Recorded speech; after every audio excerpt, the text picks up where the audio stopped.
शुरुआत में अवांखे अहम ख़बर ॾियूं त इस्लामाबाद जी मक़ामी अदालत इमरान खान जा गिरफ़्तारी वारंट मुअतल करण वारी दरख़्वास्त रद्द करे छॾी आहे।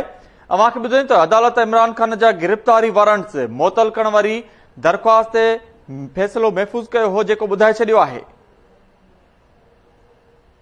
इन हवाले सां वधीक तफ़सीलनि लाइ असां लाइन ते मौजूद आहे केटी न्यूज़ जो रिपोर्टर इब्राहिम कुंबर। जी इब्राहिम, अपडेट कजो। जी बिल्कुल, ये तोशाखाना केस में इमरान खान जा वारंट रद्द करण वारी दरख्वास्त हुई, उहा मक़ामी अदालत ख़ारिज करे छॾी आहे। ही एडिशनल सेशन जज ज़फर इक़बाल फ़ैसिलो महफ़ूज़ कयो, अॼोकी ॿुधणी दौरान इमरान खान जे तरफ़ां बैरिस्टर गौर अली बुखारी ऐं कैसर इमाम पेश थिया, जिन अदालत में इहा दलील ॾिना त इमरान खान अदालत में पेश थियणु चाहे थो, पर उन जे लाइ को रस्तो ॾिनो वञे। ऐं इमरान खान हिन वक़्तु लाहौर में मौजूदु आहे ऐं प्राइवेट जेका सा दरख्वास्त है उन में इन हद ताईं अदालत नथी वञी सघे, उन करे वारंट जेके थियनि उहे मुअतल कया वञनि या रद्द कया वञनि।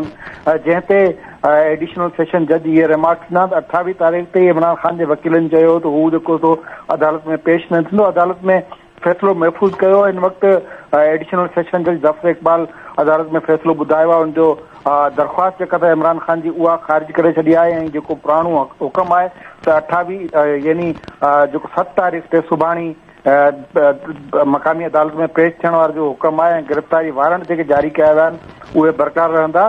जेकॾहिं सुभाणे इमरान खान मक़ामी अदालत में पेश नथो थिए, ॿियो मरहलो जेको सो इमरान खान खे इश्तिहारी करार ॾियण जो आहे। हेसि ताईं तहरीक इंसाफ़ इहो फ़ैसिलो न आहे कयो त इमरान खान पेश थींदो या न, पर अॼु अदालत में इहे दलील ॾिना विया त इमरान खान जी सिहत ख़राबु आहे, हू सफ़र करण जे लाइक़ु न आहे, उन जे करे खेसि हू पेश बि थियणु चाहे थो। उन जे करे को अहिड़ो रस्तो इख़्तियार कयो वञे जंहिंमें इमरान खान जी हाज़िरी लॻी वञे।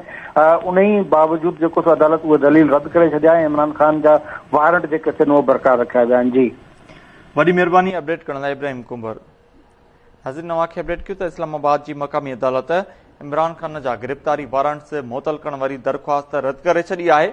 अदालत इमरान खान जा गिरफ़्तारी वारंट्स मुअतल करण वारी दरख़्वास्त ते महफ़ूज़ कयल फ़ैसिलो ॿुधाए छॾियो आहे। अवांखे ॿुधायूं त अदालत पारां तहरीक इंसाफ़ चेयरमैन इमरान खान खे गिरफ़्तार करे पेश करण जो हुकुम बरक़रार रखियो वियो आहे।